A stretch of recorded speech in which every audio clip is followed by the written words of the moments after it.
na pinag-usapan po natin, paglilinaw sa mga datos na binigay ko, paglilinaw sa paliwanag, base sa Biblia. Maaari po tayo magtanong, meron po tayong 3 mic dyan sa likod para di na po kayo lalapit dito. Pero kailangan po kayong magpakilala, sabihin ang totoong pangalan, lugar ng pinanggalingan, at kung kayo po hindi Katoliko, sabihin niyo po kung anong sekta kayo para po mas maliwanag ang ating mga tanungan.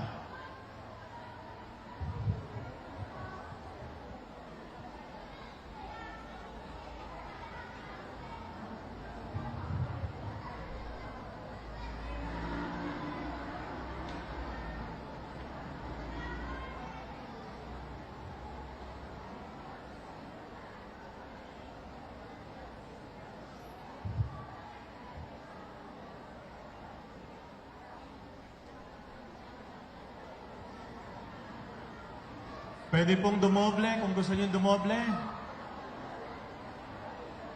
Unlimited, ano po yan? Unlimited ensaymada. Eat all you can ensaymada. Ay, dito. Isang kahon. Bigyan isang kahon tayo.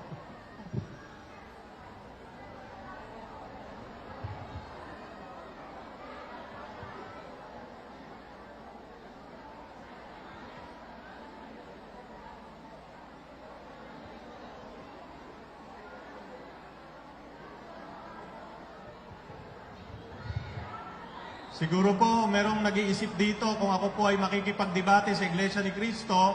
Ang sasabihin ko po sa inyo, kung may mga ministro dito, hindi po ako makikipagdebate sa inyo, pero ako po ay willing na pumunta sa inyong kapilya para ipaliwanag kung bakit kami ang tunay na simbahan. Ako din po ay willing na anyayahan kayong magsalita sa loob ng simbahang Katolika dyan sa San Vicente Ferrer. Pero po, kapag po ako'y nagsalita at kayo nagsalita, magtatanong po kami sa inyo. At ganoon din naman po kayo, pwede po kayo magtanong sa akin. Basta po, anyayahan nyo lang ako sa loob ng inyong kapilya. At aanyayahan ko din po kayo sa loob ng aming simbahan. At ipapangako ko po sa inyo, bibigyan ko kayo ng mahigit kumulang na 800 hanggang 1,000 Katoliko na makikinig kung bakit kayo ang tunay na iglesia. Pero magtatanong po kami pagkatapos nyo magpaliwanag.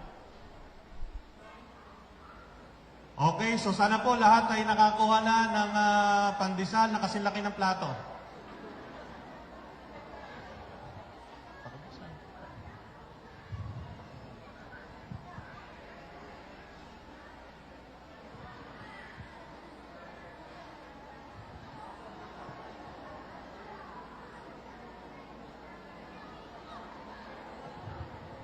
Ayan po, kailangan ko na pong apurahin at meron na pong mga, ano ba tawag din eh? Sandali na lang po, diretso na tayo. Okay, so nakita po natin na yung mga pinaniniwalaan ng mga miyembro ng Iglesia ni Cristo na si Felix Manalo ang sugo, yun ang dahilan kung ba't sila naniniwala din na sila ang tunay na iglesia. Kasi, sa totoo lang po, hindi naman talaga sumusunod. Ito po, tahasan kong sasabihin. I-video nyo ako, picturean nyo ako, i-record nyo ako, pero tahasa kong sasabihin sa inyo, ang mga Iglesia ni Cristo at mga ministro nito, hindi sumusunod sa pamantayan ng mga dalubhasa sa banal na kasulatan kung paano ipapaliwanag ang Biblia. Ang basihan ng kanilang paliwanag ay nakabase sa kanilang mga ministro at kay Eduardo Manalo. Kung ano ang sasabihin ng sanggunian, ng paraan ng pagpapaliwanag ng Biblia, yun lang ang kanilang tatanggapin. Sasabihin nyo sa akin, Father, merong mga ministro nag-aaral ng Biblia sa ibang bansa, sa ibang mga universidad. Sa Harvard, may nag-aaral. Oo nga po, nag-aaral sila doon. Pero, nag-aaral sila para makakuha ng degree. Hindi sila nag-aaral para maunawaan ang tunay na kahulugan. Kasi kung talaga nag-aaral sila, makikita nila na ang paliwanag ni Felix Manalo sa Apokalipsis 6, 12 hanggang 17, at sa Apokalipsis 7, 1 hanggang 10, makikita nila na mali ang paliwanag ni Felix Manalo. At yung mga susunod pang nagpaliwanag noon. Okay, so dumako na tayo. Bakit ko sinabing ang tunay na iglesia ni Kristo? Roma 16:16. Next. Yon. Ang INC 1914 na itinatag ni Felix Manalo, sila ba ang tinutukoy ni San Pablo Apostol sa kanyang sulat sa mga taga-Roma? Next. Ano ang paliwanag ni Felix Manalo base sa kanyang sariling interpretasyon ng Biblia bilang sugo ng Diyos daw? Ito pong sasabihin ko sa inyo, ito yung turo ni Felix Manalo na ibinaba niya sa Iglesia ni Cristo 1914. Una, sabi niya, may tatlong banal na tanda ang tunay na iglesia. Una, ito ay tinatag ni Kristo. Yan po yung mga talata na ginagamit nila para sabihin na itinatag ni Kristo. Pangalawa, ang tunay na iglesia ay nakapangalan kay Kristo. Kaya po, Gawa 20:28. Yung Roma 16:16, iglesia ni Kristo yan. Pero yung Gawa 20:28, ang ginagamit po kasi nilang translation galing kay Mr. Lamsa. Sino po ba si Mr. Lamsa? Si Mr. Lamsa po, mahusay sa salitang Hebreo, mahusay sa salitang Griego, pero hindi nag-aral ng biblical science. Yun po yung ginagamit nilang translation. Translation ni Lamsa. Okay. Pangatlo, ang mga ministro ng tunay na iglesia ay pinili at sinugo. Ayan. Ayan po yung mga talata na ginagamit nila. Tingnan niyo pong mabuti, hindi ko na po babasahin. Next. Okay, eto. Noong 1940, nangaral si Felix Manalo. At sinabi niya na ang tunay na iglesia ni Kristo ay tumalikod. Ito po ang basihan nila. Kung bakit daw 1914 sila sumulpot, tumalikod. Ano? Kaya lang, yung kaganapan ng hula nila tungkol sa sugo, wala nang kwenta yon. Pinakita ko na sa inyo kung sino yung anghel. Ang anghel ay si Kristo, hindi si Felix Manalo. Ano ba ang nilalaman ng Gawa 20:29-30 na ito ang basihan nila ng pagtaliko daw ng tunay na iglesia? Basahin nga natin kung ano yan. Gawa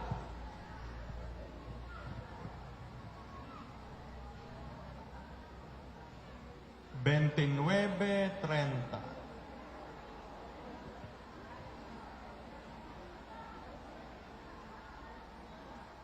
Nawala na. Ayun. Ito po, sinabi ni San Lucas. Ang gumawa po, ang nagsulat po ng Gawa ng mga Apostol ay si San Lucas. Yung pong nagsulat ng Ebanghelyo ni San Lucas, for your information. Sabi po, alam kong pagkaalis ko'y magsisipasok ang mababangis na asong gubat at walang patawad nilang lalapain ng kawan. Mula na rin sa inyo'y may lilitaw na mga taong magsasalita ng kasinungalingan upang mahikayat at sumunod sa kanila ang mga alagad. Ayan, yan ang konteksto. Dahil dyan, sabi ni Felix Manalo, tumalikod ang simbahang katolika, ang tunay na iglesia na tinayo na ating Panginoon. Next. Yung mababangis na lobo pumasok. Sino ba'y mababangis na lobo? Sabi, yan daw yung mga obispo. Dahil yung mga obispo, mga pari, mga kardinal, pinapasakitan ang mga miyembro ng simbahan. At yan po yung kanilang talata na ginagamit. Next. At sa ikalawang Tesalonica 2:4, sabi nila, yan daw ay patungkol sa Santo Papa. Dahil ang Santo Papa daw, ano tag dito? Ipinoprosisyon. Makikita nyo sa YouTube yon. Nung araw, ang Santo Papa pinoprosisyon, binubuhat, hinahalikan ng paa. Yan daw yung mga tanda ng pagsira ng Papa sa tunay na iglesia. Dahil daw, kinukuha ang karangalan mula sa mga tao. Yan po yung ginagamit nila. Next. At ang kaganapan ng hula sa kasaysayan ng mundo, eto na. Noong daw 325, si Emperador Constantino, ginawang opisyal ng reliyon ng imperyo, ang simbahang katolika. Nung nagsanib ang imperyo at ang simbahan, doon na unti-unting tumalikod ang simbahan. Ayan. At si Emperor Justino, nung 6th century, nagsara na ang pagtalikod ng tunay na iglesia. Ibig po sabihin, sabi ni Felix Manalo, ang pagtalikod ng simbahang katolika naganap nung pagkamatay ng huling apostol. Pero ang kaganapan ng pagtalikod na ganap nung panahon ni Emperor Justino, nung 6th century, nawala na ang tunay na simbahan. Ayun. Kaya po simula nung 6th century hanggang 1914, lahat ng mananampalatayang Katoliko, milyon-milyon, nasa impyerno ngayon. Ulitin ko, nung 6th century, tumalikod na ang kaganapan ng pagtalikod ng tunay na iglesia at ang pag-usbong ng Iglesia Katolika Apostolika Romana. Yan ang umpisa ng pagkabulid ng tao sa impyerno. Kaya po nung taong 600 hanggang 1914, lahat ng tao doon, pati mga protestante, nasa impyerno. Nung pong pinagninilayan ko yon, sabi ko, ayoko nang mapunta sa impyerno. Bakit? Siksikan. Siksikan na. Iba, 1,300 years, lahat ng Katoliko nasa impyerno. Hindi lang Katoliko. Desiksika na doon. Kaya wag na kayong mag-aasang pumunta sa impyerno, siksikan, mahirap. No? Okay, next. Okay. Yan po ay blanco kasi sasabihin ko na sa inyo ang totoo. Yun po yung paliwanag nila. Ito ang katotohanan dyan. Una, si Felix Manalo, sabi niya, kapag wala sa Biblia, hindi totoo. Sabi niya dito, kapag wala sa Biblia, kapag hindi nakasulat sa Biblia, hindi totoo. Bakit? Sapagat ang Biblia mismo ay makapagbibigay sa iyo ng katotohanan. Kumbaga, yung Biblia, self-sufficient. Pagbasa mo pa lang, ando na yung katotohanan. Kaya ang una niyang ginawa, tinanggal niya ang Fathers of the Church. Ano po ba yung Fathers of the Church? Yung mga kahalili ng mga apostol. Lahat ng sumusunod sa mga apostol, tinanggal niya lahat yun. Walang kwenta yan. Ang paniniwalaan natin yung mga apostol, namatay na lahat. Yung mga sumunod yan, wala nang kwenta. Bakit? Sapagat ang Biblia, nakakapagbigay ng katotohanan. Ito pa lang.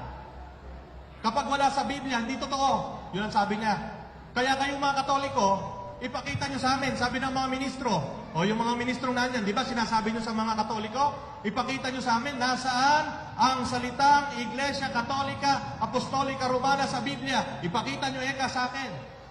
Kapag naipakita nyo, magiging Katoliko ako. Di ba? Yan sabi nila eh. Kami nandyan, Roma 16. Magbatihan kayo ng banal na halik. Binabati kayo ng mga iglesia ni Kristo. Kapatid, mga ministro, kung nandito man kayo, kapag ganyan ang inyong argumento, tatanungin ko kayo, saan makikita ang pangalan ni Felix Manalo bilang sugo at anghel dito sa Biblia? Kapag naipakita nyo din sa akin na si Felix Manalo, yung pangalan na Felix Manalo dito sa Biblia, na siya ay sugo at anghel na nakapangalan doon, magiging iglesia ni Kristo ko. No, ako po sinusunod ko lang yung kanilang argumento. Kasi sinasabi nila, ang Iglesia Katolika Apostolika Romana ay hindi tunay na iglesia sapagkat wala yung pangalan dito. Ngayon, tatanungin ko kayo, yung argumento nyo, kung wala dito, hindi totoo. Sige. Felix Manalo, pakita nyo sa akin. Ano yung sasabihin nila? Ay, hindi Yung Apokalipsis 7:2. Yung sumisimbolo. Yung si Felix Manalo. Ang hirap sa kanila, pag hindi naaayon yung talata sa kanila, hindi pwede. Pero pag naaayon sa kanila, pwede. Ganon ang pamamaraan ng panlilinlang ng mga ministro na Iglesia ni Kristo. Walang consistency. Kapag sinabi ni Felix Manalo, una, sinabi niya, ang Biblia self-sufficient. Pagbasa mo pa lang, nandiyan ay katotohanan. Bakit ini-interpret mo?